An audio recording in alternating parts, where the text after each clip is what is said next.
Estamos siempre con temas de conversación aquí en Preludio y tenemos un gran amigo de la casa, ¿eh? Un hombre pero queridísimo. Mire la bella presentación que le estoy haciendo. Nuestro buen amigo Cristian Cuevas, dirigente de los trabajos de la minería desde hace 400 años, antes de que llegaran las minas aquí. ¿Cómo está, Cristian? Gusto de saludarte y bienvenido a Preludio, ¿eh? Primero, muy agradecido de este espacio que nos da la Radio Preludio, a ti, Jaime, que conversamos, que ya era un histórico casi, porque esta radio tiene más de 40 años acá en San Felipe y tú más de 15, me decías. No, yo tengo 44 años de radio. De oficio y después de profesión. Ah, sí. Mira. Sí, empecé jovencito. Cuando éramos todos más jóvenes. Así, era otra vida. Oye, hoy día estamos en carrera política todavía ya. Bueno, como bien dice, yo sigo siendo uno de los líderes del movimiento de trabajadores contratistas, específicamente acá en la división andina en Codelco y Ventana, que represento ahí a los trabajadores contratistas junto con otros líderes y lideresas. Pero hoy día soy precandidato a diputado. Digo precandidato porque las candidaturas se inscriben el 18, eso, claro. 16, 18. Y se puede perder el papel, cualquier historia. Claro, se cayó la carpeta, claro. Pero ahora ya no están así. Pero sí, soy candidato y por el Partido Popular, ¿ya? Por una fuerza que no es del oficialismo. Y de reciente constitución. La mayoría de nuestra militancia es una militancia vinculada al mundo social, comunitario, territorial, dirigentes sindicales, es decir, de ese campo social que no se siente representado. No somos opositor al gobierno, tenemos una mirada crítica, pero que nuestro quehacer principalmente está en este campo. ¿Por qué tiene una mirada crítica al gobierno? A ver, primero decirte que yo fui contribuyente a la constitución del Frente Amplio. ¿Ya? El 2015, para los que no saben, yo era militante del Partido Comunista. Sí. Hasta el 2015 renuncié a mi investidura como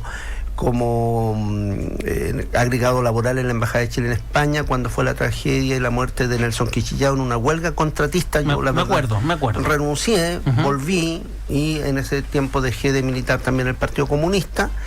Y comencé a hacer un proceso de articulación, dialogando en ese tiempo con los líderes estudiantiles. Ya eran parlamentarios, Giorgio Jackson, Gabriel Boric, contacté a la Bea Sánchez, también invitamos a Rodrigo Mundaca, entre otros, a Carla Atman, que ahora es alcaldesa en Valdivia. Convocamos a un foro que lo articulamos desde la Fundación Emerge con la Fundación CREA, me tocó liderar eso.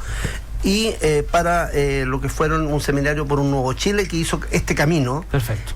Pero después nosotros nos conformamos en Convergencia Social, yo era su vicepresidente y renunciamos en el campo de la revuelta social. Ok.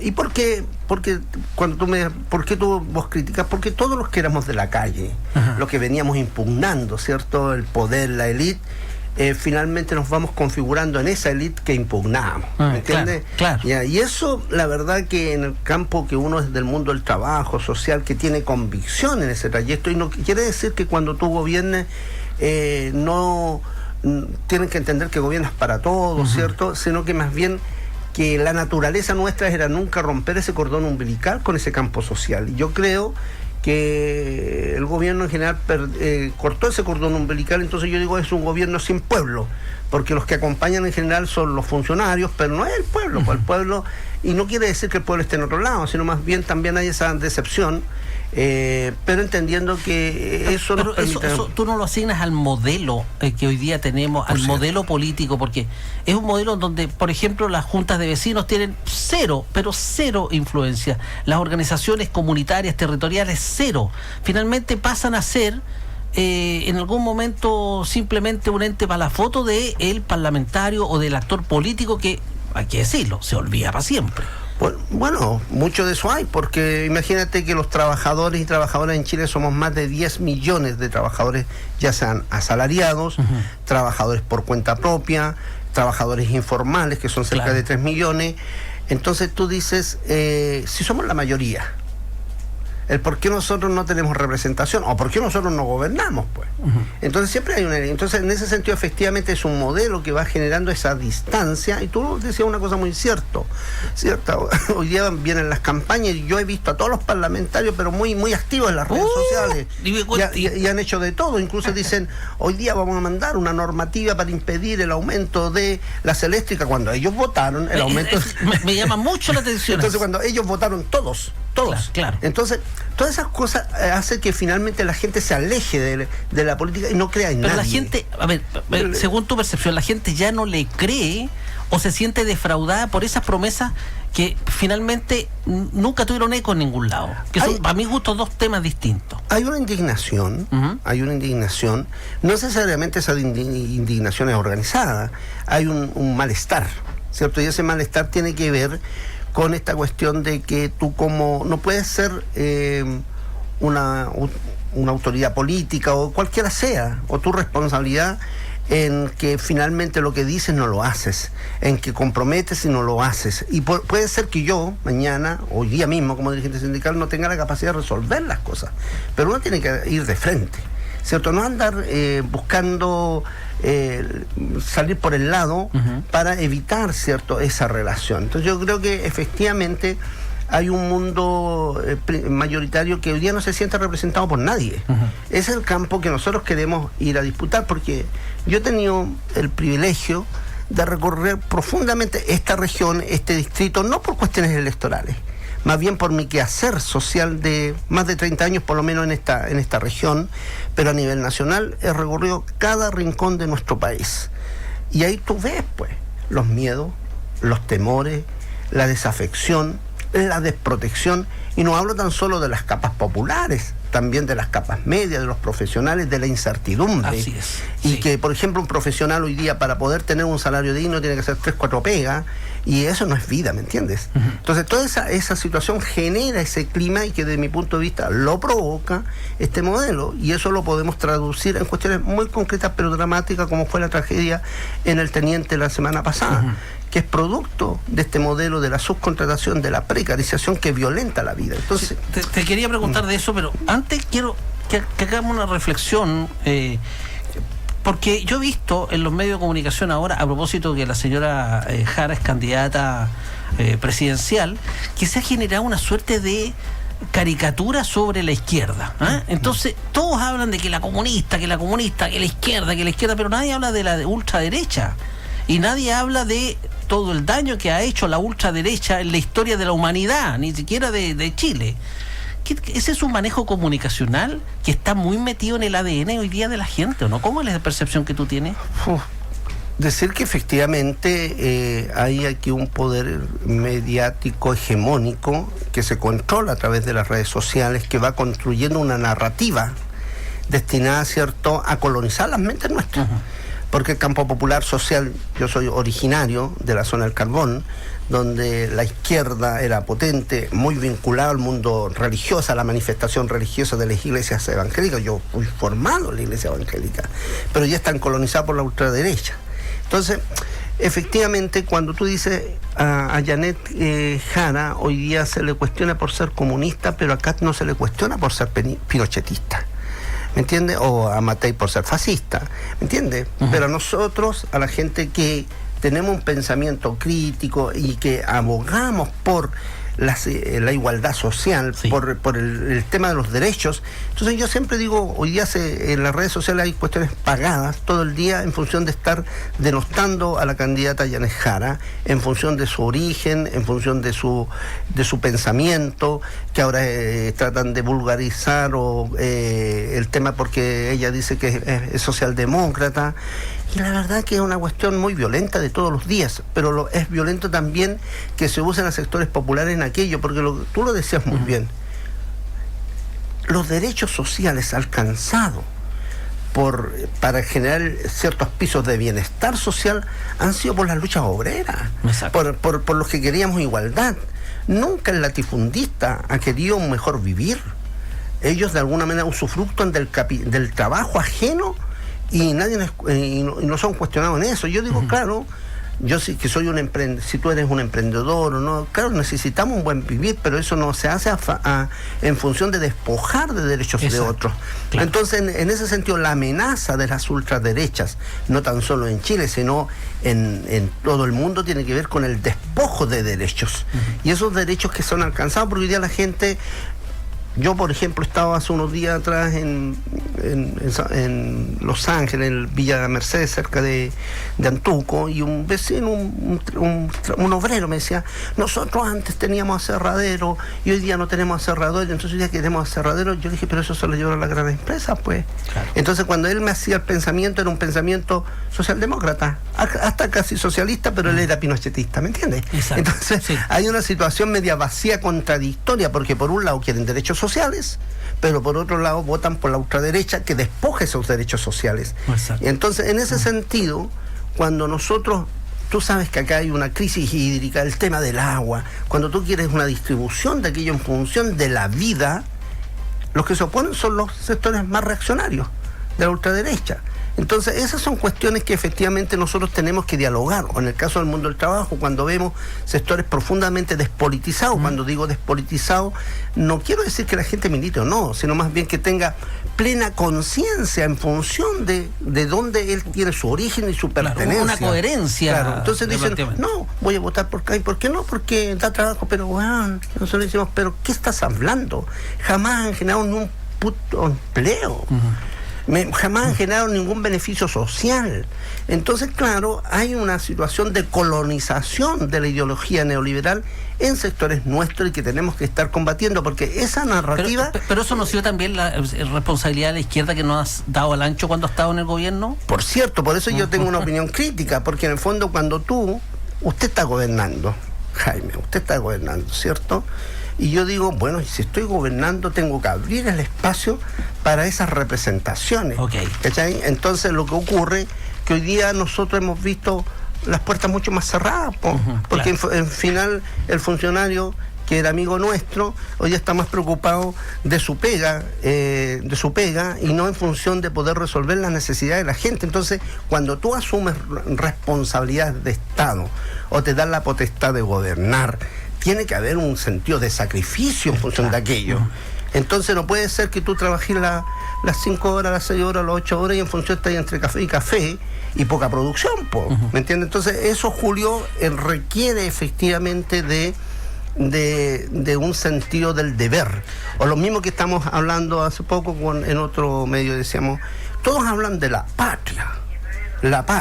Y yo digo, pero la patria, esos que hablan de la patria, y también con algunos de los que gobernaron neoliberales desnacionalizaron el cobre, pues. Entonces entregaron más del 75% a las transnacionales. Sí. Y a propósito de todos esos patriotas, no he visto ninguno que haga una campaña para devolver los 16 millones al erario nacional que se robó el dictador Pinochet. Por cierto. Que eso lo estableció los tribunales, no es meme. Por cierto, entonces en ese sentido, nosotros creemos que por eso nuestra distancia, nuestra crítica, no es por criticar a quienes gobiernan hoy día. Nosotros por eso decimos que se requiere efectivamente de estas voces en distintos espacios de la esfera de los gobiernos locales, comunales, en los liderazgos comunitarios, pero que se sientan parte de sentir esa ilusión que somos parte de un proyecto. Oye, bueno, tú eres un hombre relacionado con la minería toda la vida. Me llamó mucho la atención en las declaraciones de prensa, de los canales, etcétera, el temor de los trabajadores a contar lo que en el interior de la mina sucede en términos de medidas de seguridad, etcétera, y que muchos lo decían abiertamente: no puedo dar mi cara, no puedo dar mi nombre, cámbienme la voz porque tengo miedo. En plena democracia está pasando esto. ¿Qué es lo que realmente sucede al interior de las minas? No tan solo en las minas, el trabajador y trabajadora en Chile tiene miedo, es una realidad. El otro día yo estaba con las trabajadoras del cierre de Corona, de la tienda, con la multitienda Corona. Era miedo a la incertidumbre de estar cesante, de no tener cómo cubrir las necesidades, el endeudamiento que tiene la familia trabajadora, y los trabajadores tienen miedo a denunciar situaciones de inseguridad porque eso va a significar que sean despedidos. Pero ¿cómo se entiende que en la minera más grande, en el teniente, que es lo más grande del mundo, que sería el top 10, etcétera, se generan situaciones de inseguridad tan graves. ¿Por qué? Porque se quiere tener mayor márgenes de utilidad. ¿Cómo se explica eso? Eso no tan solo ocurre en el teniente, ocurre también en Andina, ocurre en Ventana, ocurre en el Distrito Norte, que es Calama, y lo que nosotros hemos dicho que el responsable de todo esto es la precarización, es la subcontratación, que es la columna vertebral, que lo que hace, tú decías, genera utilidades, claro, pero no importa las vidas de los trabajadores y las trabajadoras. Y eso requiere hacer una profunda reflexión, porque el Estado de Chile, el año 2024, el 10 de agosto, en el Día de la Minera y el Minero, ratificó el convenio 176, lo firmó el presidente de la República, sobre seguridad en las minas, sobre salud y seguridad en las minas. Un año después tenemos esta tragedia, pero esto es un punto dentro de tantas cuestiones que ocurren. Acá mismo en la división andina nosotros hemos denunciado las condiciones de habitabilidad, las condiciones de transporte. Nosotros en la federación tenemos más de 2.000 trabajadores organizados, pero son cerca de 7.000 trabajadores. Entonces hay un mundo que no está organizado porque hay mucho miedo, porque hay mucho subcontrato pequeñito que presta un servicio, y esos trabajadores no se atreven a organizarse, y ahí nosotros estamos organizando, orientando, pero es a veces infructuoso porque existe esa profunda discriminación. Existe también el desdén, porque claro, Máximo Pacheco decía hace unos días, nuestros trabajadores, pero a estos trabajadores, 75.000 trabajadores contratistas, a sus organizaciones, en el caso particular nuestro, jamás, nunca en estos años nos han invitado a siquiera a una mesa para abordar los temas de los trabajadores, pese a que hemos estado en el Parlamento con la flojera que hay de parlamentarios en este distrito, que son unos flojos, y también hemos estado en la Dirección del Trabajo. Yo mismo, terminado esta entrevista, voy a la Dirección Nacional del Trabajo para presentar por otros proyectos denuncias de prácticas antisindicales e inseguras. ¿Cuántos son finalmente los trabajadores subcontratados versus los contratados? ¿Cuánto más o menos el porcentaje? En Codelco son sobre 75.000 trabajadores tercerizados, contratistas, subcontratistas, y unos 15.000 más o menos de planta. O sea, prácticamente no tiene trabajadores, Codelco. Claro, porque ese es el problema, y lo conversamos el otro día en Al Lago, un compañero economista que ha trabajado en años con nosotros, el tema que Codelco ha ido flexibilizando y entregando también a áreas que son del giro principal de la empresa, la ha tercerizado. Claro. Y eso genera dificultad, porque yo digo, cuando en el año 2007, a partir de las revueltas nuestras, del levantamiento, se aceleró la ley de subcontrato deficitaria, porque todo lo que se hace en Chile es deficitario y la verdad que nunca resuelve los temas. Eso permitió, ¿cierto?, hacer un levantamiento, una fiscalización de internalizar ciertas áreas que estaban subcontratadas. ¿Qué exigíamos nosotros como trabajadores contratistas? Que ese puesto de trabajo, esa área internalizada, debía ser uno de los nuestros, que había estado por años haciendo eso. Codelco no hizo eso. ¿Qué es lo que hizo? Es traer los clientes de ellos, de los funcionarios de ellos, y los puso, algunos nuestros pasaron, pero en general fueron ciertas áreas fiscalizadas, no fue toda la industria, no fue todo Codelco. Entonces eso hoy día se ha ido flexibilizando y profundizando, y por eso tenemos casi todas las áreas hoy día externalizadas.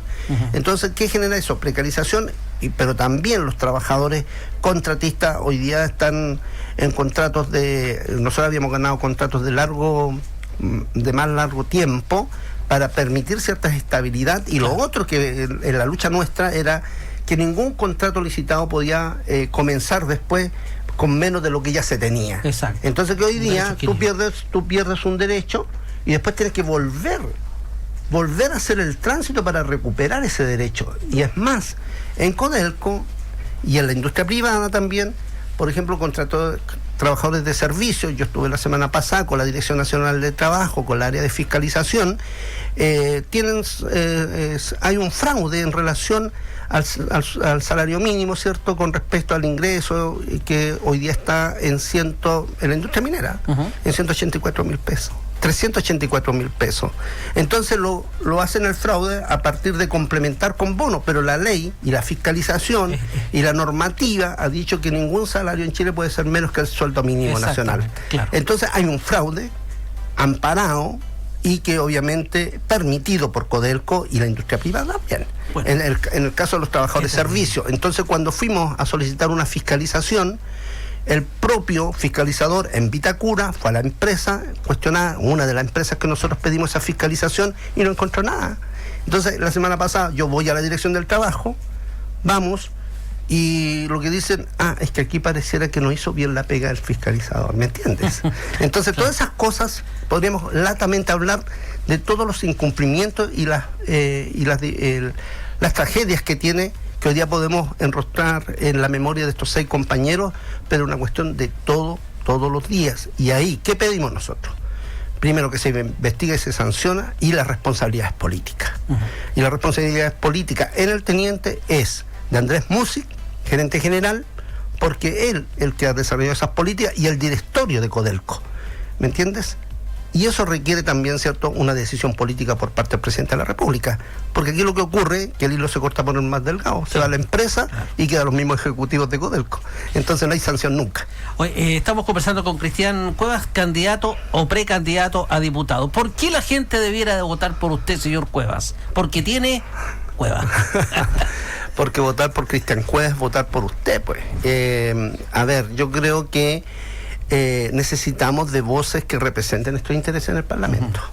Aquí hay gente de este distrito que está en el Parlamento, pero que se asimila finalmente a la élite. Que se acomoda a la élite. Claro, puede ir a la cancha, puede ir al club deportivo, puede irse a tomarse una cervecita ahí, hacerse simpático, jugar a la pelotita, y todo ese tipo de cuestiones. O va al acto, se sienta en primera fila y no hacemos los simpáticos. Pero lo que tenemos que ver, cuál es la relación social que tiene real, pues. Porque cuando nosotros hemos denunciado lo que estamos conversando, huyen, no están. Se fugan. Entonces, ¿por qué voy a tener que votar por aquello?